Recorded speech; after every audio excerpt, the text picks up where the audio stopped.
গোৱালপাৰা জিলাৰ টিপলাইৰ উচ্চতৰ মাধ্যমিক বিদ্যালয়ৰ কালচাৰেল ষ্টেজ উদ্বোধন কৰিলে দুধনৈ সমষ্টিৰ বিধায়ক দীপক কুমাৰ ৰাভাই।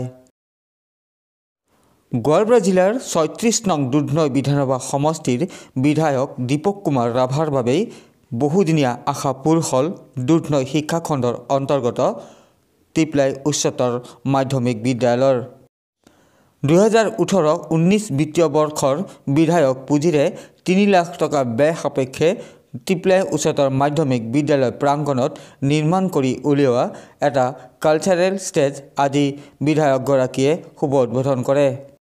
আৰু এই কালচাৰেল ষ্টেজৰ আনুষ্ঠানিক শুভ উদ্বোধনৰ কিছু দৃশ্যাংশ এই মুহূৰ্তত আপোনালোকক দেখুৱাইছোঁ আৰু ইয়াকে লৈ এতিয়া সন্তুষ্টি প্ৰকাশ কৰিছে বিদ্যালয়খনৰ অধ্যক্ষৰ লগতে শিক্ষকবৃন্দ।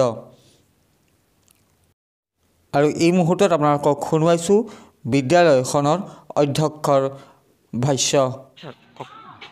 টিপলাই হাইস্কুলত বিধায়ক পুঁজিৰ পৰা দিয়া 3 লাখ টকাৰ সাংস্কৃতিক মঞ্চখন মুকলি কৰা হ'ল স্থানীয় বিধায়ক মাননীয় শ্ৰীযুত দীপক কুমাৰ ৰাভাদেৱৰ পৰা। আৰু এই ক্ষেত্ৰত ছাত্ৰ ছাত্ৰীসকলৰ এটা ঠেক দলৰ মাজত আমি সভা সমিতিসমূহ চলাই আছিলোঁ আৰু মুকলিমূৰীয়াকৈ আজিৰ পৰা আমি এই সভা সমিতি অনুষ্ঠান প্ৰতিষ্ঠান নাইবা সাংস্কৃতিক কাৰ্য চলাই যাব পাৰিম।